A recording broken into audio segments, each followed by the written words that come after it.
ಅದು ಕಾಂಗ್ರೆಸ್ ಹಾಕಲ್ಲ.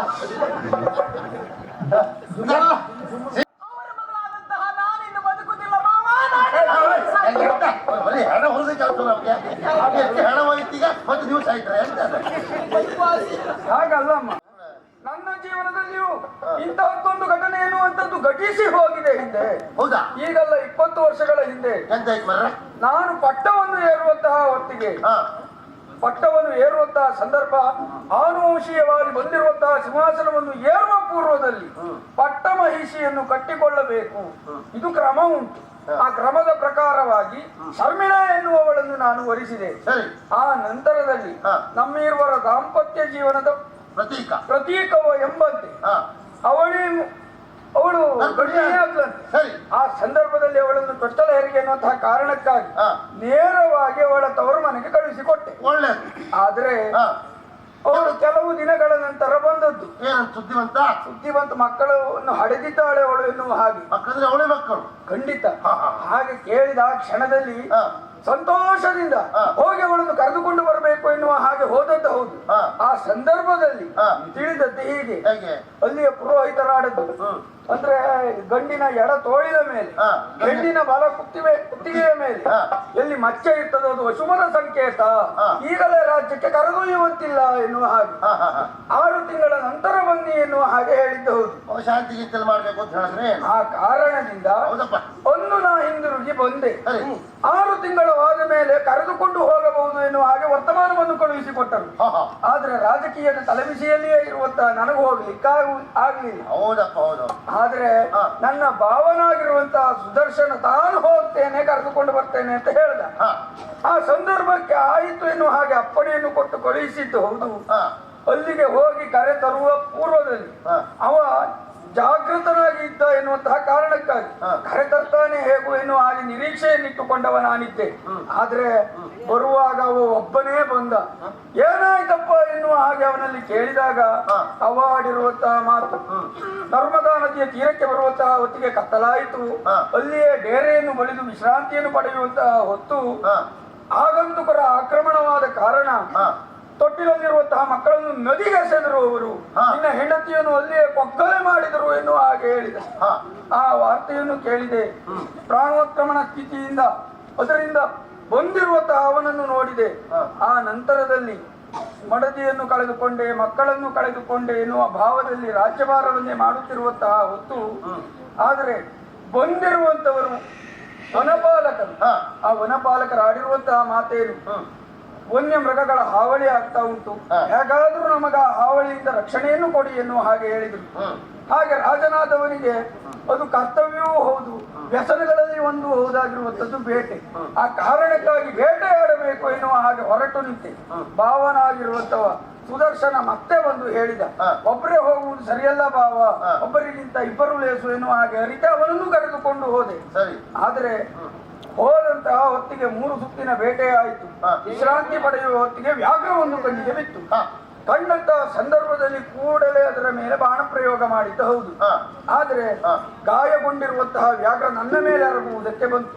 ತಪ್ಪಿಸಿಕೊಂಡೆ. ಭಾವನಾಗಿರುವಂತಹ ಸುದರ್ಶನ ಅದರ ಕೈಯಲ್ಲಿ ಸಿಕ್ಕಿ ಬಿದ್ದ. ಆದ್ರೆ ಸಾಯುವಂತಹ ಸ್ಥಿತಿಯಲ್ಲಿರುವಂತಹ ಭಾವ ಸುದರ್ಶನ ಸತ್ಯಾಂಶ ಎಲ್ಲವನ್ನು ರುಹಿದ. ನಿನ್ನ ಮಕ್ಕಳನ್ನು ಹಾಗೂ ನಿನ್ನ ಮಡದಿಯನ್ನು ಕೊಂದಿರುವಂತವ ನಾನೇ ಎನ್ನುವ ಹಾಗೆ ಹೇಳಿದ. ಮಕ್ಕಳ ನದಿಗೆ ಬಿಸಾಡಿ ಹೆಂಡತಿನ ಕೊಂದವ ನಾನೇ ಅಂತ ಹೇಳಿದ್ರ. ಹಾಗೆ ಹೇಳುವುದಕ್ಕೆ ಮಾಡುವುದಕ್ಕೆ ಕಾರಣವೂ ಉಂಟು, ಬೇರೆ ಏನೂ ಅಲ್ಲ. ನನ್ನ ಮಡದಿಯಾಗಿರುವಂತಹ ಪ್ರಭಾಂಗಿ ಅಂದ್ರೆ ನನ್ನ ತಂಗಿ ರಾಜ್ಯದ ಆಸೆಯಿಂದ ಇಂಥದ್ದೊಂದು ಕೃತ್ಯವನ್ನು ಎಸಗಿದ್ದಾಳೆ. ಅವಳ ಮಾತಿಗೆ ಕಟ್ಟು ಬಿದ್ದಿರುವಂತಹ ನಾನೀ ಕೃತ್ಯವನ್ನು ಮಾಡಿದೆ ಭಾವ ಎನ್ನುವ ಹಾಗೆ ಹೇಳಿ ಅಲ್ಲಿಯೇ ಪ್ರಾಣ ಬಿಟ್ಟ. ಹಾಗಾಗಿ ತಂಗಿಯನ್ನು ಬಿಡಬಾರದು, ಶಿಕ್ಷಿಸಬೇಕು ಎನ್ನುವಂತಹ ಕಾರಣಕ್ಕಾಗಿ ಅಲ್ಲಿಯವರೆಗಾಗಿ ಹೋದೆ ನಾನು. ಹೋದಂತಹ ಸಂದರ್ಭ ಅವಳೇ ವಜ್ರ ಕಂಬಕ್ಕೆ ತಲೆಯನ್ನು ಬಡಿದುಕೊಂಡು ಸತ್ತು ಹೋಗಿದ್ದಾಳೆ. ಆತ್ಮಹತ್ಯೆಯನ್ನು ಮಾಡಿಕೊಂಡಿದ್ದಾಳೆ. ಮಡದಿ ಮಕ್ಕಳನ್ನು ಕಳೆದುಕೊಂಡೆ, ಭಾವನನ್ನು ಕಳೆದುಕೊಂಡೆ, ಇನ್ನು ತಂಗಿಯನ್ನು ಕಳೆದುಕೊಂಡೆ. ಯಾರಿಗೋಸ್ಕರವಾಗಿ ನಾನು ಬದುಕಬೇಕು ಎನ್ನುವ ಹಾಗೆ ಸಾಯುವುದಕ್ಕೆ ಮುಂದಾದೆ. ನೀವು ಸತ್ರಿ 3 ಸತ್ತಿರುವುದೇ ಅಂತದ್ದ ಸಾಯುವ ತೀರ್ಮಾನಕ್ಕೆ ಬಂದೆ. ಆಗ ಆದ್ರೆ ಒಂದು ಮಗು ಅಳುವಂತಹ ಧ್ವನಿ ಕೇಳಿಸಿ. ಯಾವ ಮಗುವುದು? ಎನ್ನು ಹಾಗೆ ನೋಡುತ್ತಾ ಹೋದಂತಹ ಸಂದರ್ಭ ತಂಗಿ ಪ್ರಭಾಂಗಿಯ ಮಗಳು ನಾಗಶ್ರೀ ಇವಳೆ. ನಿಮ್ಗೆ ಗೊತ್ತಿಲ್ಲ ಗಂಡಕ್ಕಿದ್ದೀರಿ ನೀವು. ಹಾಗಾಗಿ ಇವಳನ್ನು ನಾನು ಸಾಕಿದೆ, ಇವಳಿಗೋಸ್ಕರವಾಗಿ ಇಲ್ಲಿಯವರೆಗಾಗಿ ನಾನು ಬದುಕಿದೆ. ಒಳ್ಳೇದಾಯ್ತು ಮರ್ರೆ. ನೀವು ಸತ್ರು ಎಷ್ಟು ಹಣ ಹೊತ್ತಿದ್ದೆ ಹಾಗಲ್ಲ, ಆ ಮೇಲೆ ಅರ್ಥವಾದದ್ದು ಇವರಿಬ್ಬರನ್ನು ಕಂಡ ಕ್ಷಣದಲ್ಲಿ ಈ ಮಚ್ಚೆಗಳನ್ನು ಕಂಡೆ ಅದರ ಮೂಲಕವಾಗಿ ಅರಿತುಕೊಂಡೆ ಹಿಂದೆ ಸತ್ತಿದ್ದಾರೆ ಎನ್ನುವ ಹಾಗೆ ಭಾವಿಸಿರುವಂತಹ ನನ್ನ ಮಕ್ಕಳು ಸಾಯಲಿಲ್ಲ, ಆ ದೇವರ ಕರುಣೆಯಿಂದ ಬದುಕಿದ್ದಾರೆ, ಇವರೇ ನನ್ನ ಮಕ್ಕಳಿದ್ದಾರೆ.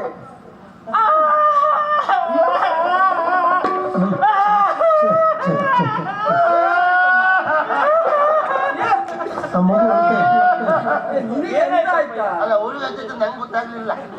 ಇವ್ರ ಕತ್ತೆ ಹೇಳೋದು ಅವ್ರು ಯಾಕೆ ಒಬ್ಬೆ ಹಾಕುದ? ನೀನ್ ಯಾಕೆ ಬದುಕುದು? ಈ ಪ್ರಪಂಚದಲ್ಲಿ ಕೆಟ್ಟ ಮಕ್ಕಳಾದ್ರೂ ಹುಟ್ಟುತ್ತಾರಂತೆ, ಆದ್ರೆ ಕೆಟ್ಟ ತಂದೆ ತಾಯಿಗಳು ಹುಟ್ಟುವುದಕ್ಕೆ ಸಾಧ್ಯವಿಲ್ವಂತೆ.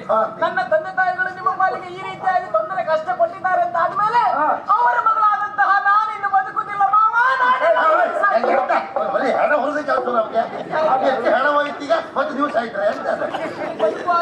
ಹಾಗಲ್ಲಮ್ಮ, ತಂದೆ ತಾಯಿಗೆ ಮಾಡಿರುವಂತಹ ಪಾಪಕ್ಕೆ ಅವರು ಅನುಭವಿಸಿಕೊಂಡು ಹೋಗಿದ್ದಾರೆ. ಈಗ ನೀನು ಸಾಯ್ತೇನೆ ಎನ್ನುವ ಹಾಗೆ ಹೇಳಬಾರದು, ನೀನು ಬದುಕಬೇಕಮ್ಮ. ಆದ್ರೆ ಒಂದು ಮಾವ, ಏನು ಇಲ್ಲಿಯವರೆಗೆ ನೀವು ಮಕ್ಕಳಿಲ್ಲದಾಗಿ ಚಿಂತೆಯಲ್ಲಿದ್ದವರು ಈಗ ಕಳೆದುಕೊಂಡಂತಹ ಮಕ್ಕಳು ನಿಮಗೆ ಮತ್ತೆ ಸಿಕ್ಕಿದ್ದಾರೆ. ಇನ್ನು ಮೇಲೆ ಈ ಅಧಿಕಾರ ನನಗೆ ಬೇಡ, ಈ ಅಧಿಕಾರವನ್ನು ನಿಮ್ಮ ಮಗನಿಗೆ ಕೊಟ್ಟು ಬಿಡಿ. ಕ್ಷಮಿಸಬೇಕು. ನನ್ನ ಬದುಕು ಅನಾಥವಾದಂತಹ ಬದುಕು ಎನ್ನುವಂತಹ ಸ್ಥಿತಿಯಲ್ಲಿರುವ ಸಂದರ್ಭದಲ್ಲಿ ನನಗೂ ಸಂಬಂಧ ಉಂಟು ಎನ್ನುವುದಕ್ಕೆ ಸಾಕ್ಷಿ ನೀವು ಸಿಕ್ಕಿದ್ರಿ, ತಂದೆ ಎನ್ನುವುದು ಗೊತ್ತಾಯ್ತು. ನನ್ನ ಬದುಕಿಗೆ ಅಷ್ಟು ಸಾಕು. ಯಾವತ್ತು ಯಾವುದನ್ನೇ ಆಗಲಿ ಒಮ್ಮೆ ಕೊಟ್ಟ ಮೇಲೆ ಅದನ್ನ ಮತ್ತೆ ಬಯಸಬಾರದಂತೆ, ದತ್ತಾಪಹಾರ ದೋಷ ಎನ್ನುವುದು ಬರ್ತದಂತೆ. ಈಗಾಗಲೇ ಅವಳಿಗೆ ಕೊಟ್ಟಿದ್ದಲ್ವ ಸ್ತ್ರೀ. ಹೌದಾ? ಸ್ತ್ರೀ ವಿತ್ತ ಅಧಮಾಧಮ ಬಯಸಿದವ ಗೊತ್ತಾಯ್ತು ನಿಮಗೆ. ಹಾಗಾಗಿ ಬೇಡ ಬೇಡ. ಇದಕ್ಕೂ ಒಂದು ಉಪಾಯ ಉಂಟು, ಬೇರೆ ಏನು ಮಾಡುವುದು ಬೇಡ. ನಿನ್ನನ್ನು ನೋಡಿ ಮನಸೋತವಳು ಇವಳಿದ್ದಾಳೆ, ಇವಳನ್ನು ನೀನು ವರಿಸಿದ್ದೇ ಹೌದು ಅಂತ ಅದರ ರಾಜ್ಯ ಮತ್ತೆ ನಿನಗೆ ಸೇರ್ತದೆ. ಒಂದು ಆಗುದಿಲ್ಲ ಅಂತ ಹೇಳುವುದಿಲ್ಲ, ಆದ್ರೆ ನನ್ನ ತಂಗಿಯ ಬದುಕು ಎನ್ನುವುದು ಸರಿಯಾದ ದಾರಿಗೆ ಬರುವಲ್ಲಿವರೆಗೆ ನಾನು ಮದುವೆ ಆಗುವುದಿಲ್ಲ.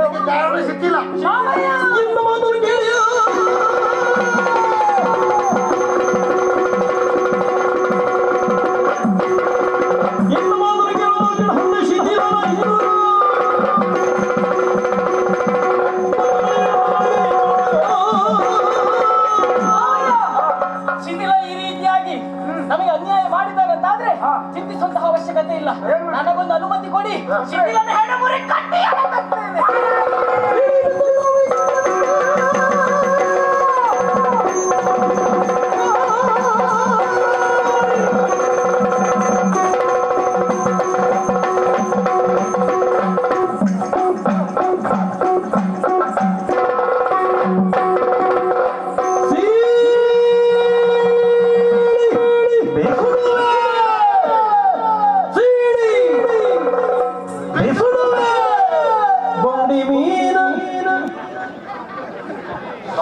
ಒಳ್ಳೆ ಬಾಯಿ ರುಚಿ. ಅದು ಕಾಣ್ಬಿಡಿಸ್ದಾಗ ಹಾಕಲ್ಲ. ಬಿಸೋಣವೇ ಸುಮ್ಮನೆ ಹೇಳೋದಲ್ಲ, ಇವ್ರು ಹೇಳಿದ್ರೆ ಅಲ್ವಾ ನನ್ನ ಶಕ್ತಿ ಏರಿ ಹೋಯ್ತು, ನಾನು ಬಿಡುದಿಲ್ಲ, ಬೇರೆ ಹೋಗ್ತೇನೆ. ಚಿತ್ರ ಇತ್ತಲ್ಲಿ ಅವರಿಗೆ ಹೋಗಿ ಒಂದು ದುಟ್ಟವನ್ನು ಹೇಳಿದ್ರು. ಶಿಥಿಲ ಶಿಥಿಲ ನನ್ನ ಮಗಳ ಅನ್ಯಾಯ ಮಾಡಿದ್ಯಾ, ನನ್ನ ಮಗಳ ಮದುವೆ ಆಗ್ತೀನಿ ಆಗ ಆಗುದಿಲ್ಲ ಹೇಳದ ಆಗುದಿಲ್ಲ ಹೇಳದ ಆಗುದಿಲ್ಲ.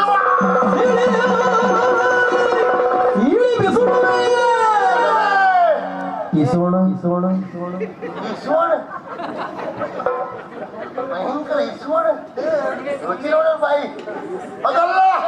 ಅವಳ ಮದುವೆ ಆಗ್ತಾ ಇದ್ರೆ ಅವನ್ ದುಡ್ಡ ಹೇಳ್ದ ಅವನ್ ತಲೆ ಕಡ್ದೆ ಬಿಡ್ತಾರೆ. ಕಡ್ತಾರ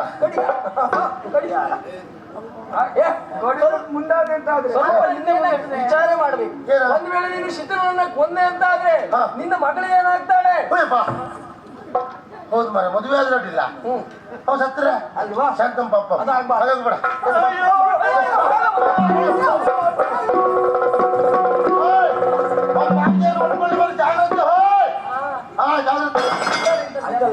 ಆಯ್ತು ಮಹಾರಾಜರ, ನನಗಿವತ್ತು ನೆಮ್ಮದಿ ಆಯ್ತು. ನನ್ನ ಜೀವನದಲ್ಲಿ ಕಷ್ಟವೋ ಸುಖವೋ ಏನೇ ಆಗ್ಲಿ ಒಂದು ಒಳ್ಳೆ ಕೆಲಸ ಮಾಡಿದೆ ಹೇಳುವ ವಿಶ್ವಾಸ ಬಂತು ನನಗೆ. ನಿಮ್ಮ ಮಕ್ಕಳನ್ನ ನಿಮ್ಮ ಕೈಗೆ ಒಪ್ಪಿಸಿದೆ, ನನ್ನ ಕೆಲಸ ಮುಗೀತು ಮಾರ. ನಾ ಬರ್ತೇನೆ. ಎಲ್ಲಿಗೆ? ಹೋಗ್ಲಿಕ್ಕಾಗುವುದಿಲ್ಲ. ಎಲ್ಲೂ ನಂಬಿಟ್ಟು ಹೋಗುವಾಗಿಲ್ಲ. ಆಗುದಿಲ್ಲ. ನಮ್ಮ ಬದುಕಿನ ಪ್ರಸಂಗಕ್ಕೆ ನೀ ಬೇಕೆ. ನಾ ಇರುವುದಿಲ್ಲ, ನಂಗೆ ಆಗುದಿಲ್ಲ. ಇರು, ಯಾಕೆ ಆಗುವುದಿಲ್ಲ? ಯಾಕೆ ಇರುವುದಿಲ್ಲ? ನಂಗಿಲ್ಲ ಸರಿ ಆಗುದಿಲ್ಲ. ಏನ್ ಸರಿ ಆಗುವುದಿಲ್ಲ? ನಂಗೆ ನಿಮ್ಮ ಊಟ ಸರಿ ಆಗುದಿಲ್ಲ. ಯಾಕ? ನಿಮ್ಮ ಅಡಿಗೆ ಭಟ್ರು ಮೀನು ಪದಾರ್ಥ ಮಾಡುವುದಿಲ್ಲ. ಅಯ್ಯೋ ನಮ್ಮ ಅಡಿಗೆ ಭಟ್ರ ಎಂತ ಅಡಿಗೆ ಗೊತ್ತುಂಟಾ? ಅವರಿಗೆ ಬ್ರಾಹ್ಮಣರ ಒಂದ್ ದಿವಸ ಅವ್ರು ಮೀನು ಪದಾರ್ಥ ಮಾಡುದಿಲ್ಲ ಮರ. ಬ್ರಾಹ್ಮಣರ ಮೀನ್ ಪದಾರ್ಥ ಮಾಡ್ತಾರ. ಅವ್ರು ಮಾಡುದು ಬೇಡ, ಅವ್ರು ತರಕಾರಿ ಸಾರಿ ಮಾಡುದಲ್ವಾ, ಅದಕ್ಕೊಂದು ಇಡೀ ಮೀನು ಹಾಕ್ಬಿಟ್ರೆ ಆಯ್ತಪ್ಪ. ಆಗ ಅದನ್ನ ತೆಗೆದ್ರೆ ಕೊನೆಗೆ ನೀ ಮುಟ್ಟುದಿಲ್ವ ಅವರು? ಅಂದ್ರೆ ನನಗೆ ಅದಿದ್ರೆ ಊಟ ಸೇರುದಿಲ್ಲ ಮಾರಾಯ. ಒಂದು ಕೆಲಸ ಮಾಡುವ, ನೀನ್ ಬಿಟ್ಟು ಹೋಗುವುದು ಬೇಡ. ನಿನಗೆ ಆ ಊಟಕ್ಕೆ ಬೇಕಾದ ಯಾವ ರೀತಿ ವ್ಯವಸ್ಥೆ ಮಾಡ್ಕೊಡ್ಬೇಕು ಅವ್ಳು ಮಾಡ್ಕೊಡುವ. ಹೌದಾ? ನಂಗೊಂದು ದೋಣಿ ಮಾಡಿ ಕೊಡಿ. ದೋಣಿಯ ದೋಣಿ ಈಗ ಮಾಡ್ಲಿಕ್ಕೆ ಹೇಳಿ ಮಾಡಿಸಿ ಕೊಡುವುದಾದ್ರೆ ಎಷ್ಟು ಕಾಲ ಹೋಗ್ತದೆ ಮಾವಿನ ಮರ ಗೊತ್ತಾಗುವುದಿಲ್ಲ. ಹೌದು. ಹಾಗಾಗಿ ಹಾ, ಹಣ ಹಳೇದೊಂದು ದೋಣಿ ಉಂಟು. ನೀವು ಪ್ರಾಯದ ಕಾಲದಲ್ಲಿ ತಿರುಗಾಟ ಮಾಡಿದ ದೋಣಿ. ಆ ದೋಣಿ ಹಾ. ಈ ಕಂಚು ಉಂಟು. ಕಂಚ್ ಹಾಕಿದ್ದೀರಿ. ಅದನ್ನ ತಗೊಂಡು ನೀನು ಕೊಡ್ತೇನೆ. ಕಂಚ್ ಹಾಕಿದ್ದೆ ಯಾಕೆ? ಒಂದು ಹೊಟ್ಟೆ ಆಗಿದೆ ಅಂತ ಹೇಳಿ ಅಲ್ವಾ? ಅದು ವಿಷಯ ಅಂತ ಇಲ್ಲ. ಹೊಟ್ಟೆ ಎದುರು ಆಗ್ಲಿ, ನಾನು ನೀರಿಗೆ ಇಳಿಸಿ ಹೇಳಿಸ್ತೆ. ಏನ್ ಪ್ರಯೋಜನ ಅದರಿಂದ? ನೀರು ಬರ್ತದೆ. ಹೌದು, ನೀರು ಬರುದಿಲ್ವ? ನೀರು ಬರ್ತದೆ ಅಂತಲ್ವಾ? ಒಂದು ಹೊಟ್ಟೆ ನೀರು ಬರುದಲ್ವಾ? ಬರ್ಲಿ, ಮತ್ತೊಂದು ಹೊಟ್ಟೆ ಮಾಡ್ರೆ. ಅದ್ಯಾಕದು? ಎರಡು ಹೊಟ್ಟೆ ಇದ್ರೆ ಇದರಲ್ಲಿ ಬಂದ ನೀರು ಇದರಲ್ಲಿ ಹೋಗ್ತಾ ಇರ್ತದೆ. ಇದು ಬುದ್ಧಿವಂತಿಕೆ ಬೇಕಾದ್ರೆ. ಬಿಡು, ಅದ್ರ ಬದ್ರೆ ಯಾವ್ದೋ ಒಂದು ವ್ಯವಸ್ಥೆ ಮಾಡ್ಕೊಂಡು ಹೋದ್ರೆ ಅಂತ. ಬೇಡ, ಪದಲ್ಲ ಬೇಡ. ನಾ ಗಾಳ ಹಾಕಿ ಮೇಲೆ ನಿಂತ ಅಂತ ಹೇಳ್ಬೇಡ. ಎದಕೋ? ಈ ವಯಸ್ಸಿಗಲ್ಲ ಅಂತ ನೀ ಗಾಳ ಹಾಕುದ? ಈ ವಯಸ್ಸಿಗೆ ಕಳ್ಳ. ನಿನ್ ಲೆಕ್ಕ ನನಗೆ ಗಾಳ ಹಾಕ್ಲಿಕ್ಕೆ ಬರುದಿಲ್ಲ ಅಂತ ತಿಳ್ಕೊಂಡಿದ್ಯಾ? ಗಾಳ ಹಾಕ್ಲಿಕ್ಕೆ ಬರುದಿಲ್ಲ ಅಂತ ಬರ್ತದೆ. ಹಾಗಾಗಿ ನಾ ಗಾಳ ಹಾಕುವಲ್ಲ. ಗಾಳ ಹಾಕುವುದೇ ಇಲ್ಲ ಅಂತಲ್ಲ, ಮತ್ತೆ ಒಮ್ಮೆ ಗಾಳ ಹಾಕದೆ ಅಂತ ಆದ್ರೆ ನನ್ನ ಗಾಳಕ್ಕೆ ಮೀನು ಕಟ್ಟಂತೆ ಲೆಕ್ಕ. ಹೌದಾ? ಯಾಕೆ? ಯಾಕೆ? ನಾನು ಮೀನಿದ್ದಲ್ಲೇ ಗಾಳ ಹಾಕ್ತೆ. ಕೆಲವು ಹುಡುಗರ ಮಕ್ಕಳು ನೋಡ್ಬೇಕು, ಬೆಳಗಿನ ಸಂಜೆವರೆಗೆ ಗಾಳ ಹಾಕುದು, ರಾತ್ರಿ ಬೆಳಗೋರಿಗೆ ಗಾಳ ಹಾಕುದು. ಅದು ಮೀನು ಕಟ್ಟುವುದಿಲ್ಲ, ಇವು ಯಾರು ಬಿಡುವುದಿಲ್ಲ. ಪ್ರಯತ್ನಶೀಲರಾಗಿರ್ಬೇಕು. ಏನೇ ಇರ್ಲಿ, ನಿನಗೇನೋ ಅನುಭವ ಉಂಟು ಮಾರೆ. ಹೌದಪ್ಪ. ಹಾಗೆಯಾ? ಹಾಗೆ ಗಂಡು ಮಗು ಆಯ್ತಂತೆ.